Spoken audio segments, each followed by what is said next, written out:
And now, KCAU 9 presents SportsZone with Sports Director Anthony Mitchell and Sports Anchor Alexander Huddleston. Your inside look at all the local sports action begins now. For the SBL Warriors, this is SportsZone, and the highlights start now. Good evening, everyone, and welcome into the KCAU 9 SportsZone. I'm Anthony Mitchell. Alongside me, the one, the only Alexander Huddleston. Hey, man, you ready to roll? Let's do it, bro. Let's do it. Great, clean. Well, we have a ton in store for you tonight. Top matchups, big plays, and, of course, our top stop and player of the week. And the cold weather doesn't change things here like we do every time. We're going to start out with our SportsZone game of the night. All eyes on the MRAC as Sergeant Bluff Luton boys look to take down the top dog in the Lynx of Council Bluffs Lincoln. Big test for the SBL boys at home. The number 10 Lynx 8-0 in the MRAC. Fitting entrance there for our game of the night. Warriors hoping for their first win over CB Lynx since 2022. Warriors going to win the tip here. Kylan Vanderschaff ends up with the rock, tries to drive, shot misses, but he's going to put back his own rebound. Our SportsZone player of the week coming up big once again. CBL takes first possession, but on the drive, this ball smacked away by Gavin R, not in his house, and the Warriors take over. A possession later, Vanderschaff works his way in and scores on the drive-by, but the Lynx would begin to pull away. They would win it on the road, 72-65. What a way to start the night. Always great kicking off the night with some conference rivalry action. Absolutely. But a matchup so far, and that's where we're going to stay for the next one. Warriors and Lynx girls squads continue the action on a frigid Friday night. The MRAC girls standings remain heavily contested. Sergeant Bluff Luton looking to move up to third. They can do so with a win against CBL. 1 point game at halves. SBL taking a lead, bumps it out to Isabella Schapp, and she hits the tray ball to put the Warriors ahead, but she wasn't the only one shooting from deep. Trinity Whitefeather would hit the bank from the corner. That's another tray ball there. A little later, Warriors on the drive, but to scramble for the ball, it would be Schapp on the recovery, and she'd take it and buzz the tower. But Council Bluffs Lincoln would dominate the second half and go on to win 68-50. Up next, to battle in Sioux County. Number 11 Sioux Center visits number 12 MOC Floyd Valley. Warriors bring a 5-game win streak into Orange City. With a minute left in the first, Sioux Center's Marin Franken breaks past a defender for the 2, giving the Warriors an 8-point cushion. Into the second we go. The Warriors' Branson passes it to Palin Winterfelden from way back, knocks this one down, and just like that, Sioux Center goes up 14 points. The Lady Dutch trying to catch up. Addie Yeltima rushes in to score for the home team. In the end, though, it was the Warriors conquering 65-29. Even more Sioux County fun on the boys' side. MOC Floyd Valley is second in the Siouxland Conference at 7-2. Warriors right behind them at 7-3. Warriors are on the board quick. Take a look at that sweet pass to Tyler Moeller, which ties the game early on. Dutchman keeping the score tight as Jacob Mulder gets the pass from Nick Bellinger, put MOC up by 5. They kept adding to that lead. Dogan passes it to Carter Van Gelder. He makes the 3 from way back. Dutchman edge out the Warriors 62-50. The Storm Lake Tornadoes back home battling Esterville Lincoln Central girls. Both teams searching for their first win in Lakes Conference play. Right here from the start, Tornadoes came out swinging. Avery DeHaan kicks things off with a slick pass to Abby Boldhoed, who quickly found Grace Kenkel, and Kenkel connects on that 3 there. First points of the game. Momentum continuing. Kenkel passes it to DeHaan. We're going to say her name a lot in this one. Finds Cole Richardson. Cashes in. Cha-ching, corner 3. And the Tornadoes continue scoring. Kenkel's going to pass it to DeHaan here, who can't find anyone, and they're going to make something happen here. Storm Lake rolls in this one over ELC 70-30.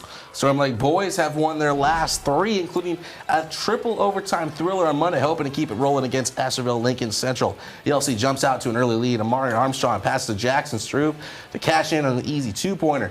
Naro's looking to rebuttal. Struve tries to pass it to Gavin Hefner, where the pass gets stolen. Timothy Yang to find Yaden Cooper, and he slams it down. Tornadoes continue to keep heating up. Armstrong passes it to Heifner to ultimately get swatted by Gabrielle Winnow. Yang recovers it, brings it down the court on the fast break. That's another slammer. Storm Lake rolls 85-37. Plenty of dunks, plenty of fun. Speaking of conference unbeaten, number 3 Hinton girls, the lone War Eagle squad without a conference play loss. Wolverines of South O'Brien hoping to change that. First quarter, Blackhawks up 4. Nice layup by Bailey Booby, tacks onto the lead. Still in the first, South O'Brien knocking on the door. Check out the steal by Sydney Duskett. Augustana Commit takes it the rest of the way. Blackhawks up 24-0. Top of the second quarter, Duskett from the corner hits the 3. She was on fire all night. Hinton girls remain in the lead all the way out to the end. They win it big time, 94-24. The fun in Hinton continues. Hinton's Logan Kimma and South O'Brien's Jaden Kraber are top 2 in conference scoring. Plenty of scoring in this one. Hinton with the ball passes to Dawson Spies, who drains it for 2. Blackhawks run to an 11-2 lead in the first. Hinton gets this rebound, but check out this steal by Kraber, who goes behind the back and lays it in, making it 13-10 Wolverines. The Knights response. To the second quarter we go. Clock winding down with 30 seconds left. Wolverines down by 1. Kraber passes to Brody Van Beek, who draws the foul before the half. Final score, 74-70, Hinton. Indeed, high scoring there. Ranked Rumble in Lyon County. West Lyon girls working toward their first win against Central Lyon since 2022. Home team has won the last 8 meetings. Wildcats down 4 coming out of the halftime, but they begin to chip away. Taya Christie grabs the offensive chance, puts it in. West Lyon down by just 2 points on the road. Moments later, the Wildcats, well, they pull even off the fast break. Christie gets the ball and lays it in for 2 more points. A back and forth battle. It's tied 27 apiece. Moments later, the Wildcats pull even off the fast break here, but Central Lyon's going to have some other plans here. A nice bucket there down low, and Central Lyon that roars 58-49. We've got to take a quick break, but don't go anywhere. Plenty of big matchups on the other side of the break. Of course, plus who will bring home our Top Stop and Player of the Week awards. Some good candidates in our remaining games. So make sure you stay in the zone.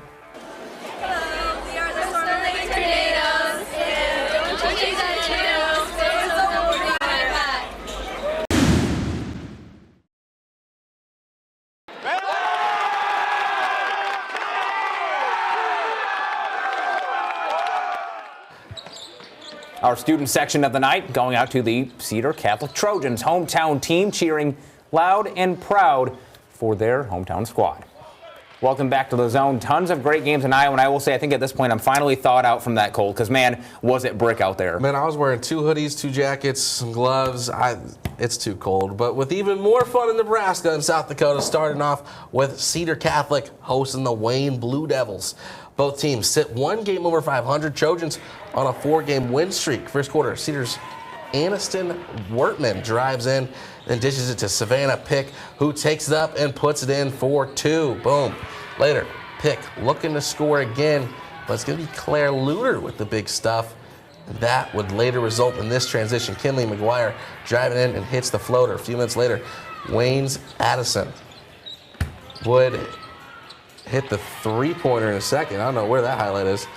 Wayne would take a 10-point lead to the half, and they go on to win 48-39. There's that 3-pointer, by the way. We got plenty of buckets. Don't worry, we'll keep it going. Double feature on the boys' side. Both Wayne and Cedar Catholic with 1 district 1 apiece. Who's going to make it 2? Well, I guess we're going to have to find out here. Cedar coming out quick from the gate. Dish over to Jared Ritter. Yes, please. Corner. The big man hitting nothing but net to open the game with a trifecta. Take a flick. It'll last longer here. Blue Devils answering back. Jace Jorgensen drives and can't get the first shot to fall, but grabs his own board, puts it back, plus the foul. Yes, sir. He would finish the night with 22. Then the Chargers on the breakaway. Gavin Klug can't get it to drop, but Mason Baller, that's quite the name there to throw it in, and that's 2 points. No matter how you draw it up, Wayne takes the sweep, though, 51-47. Next up, over to the Mini Dome as South Sioux hosts Roncalli Catholic. Good lead before half. Cardinals get the rock up to Braley Groves, and she finishes with the layup to extend that lead.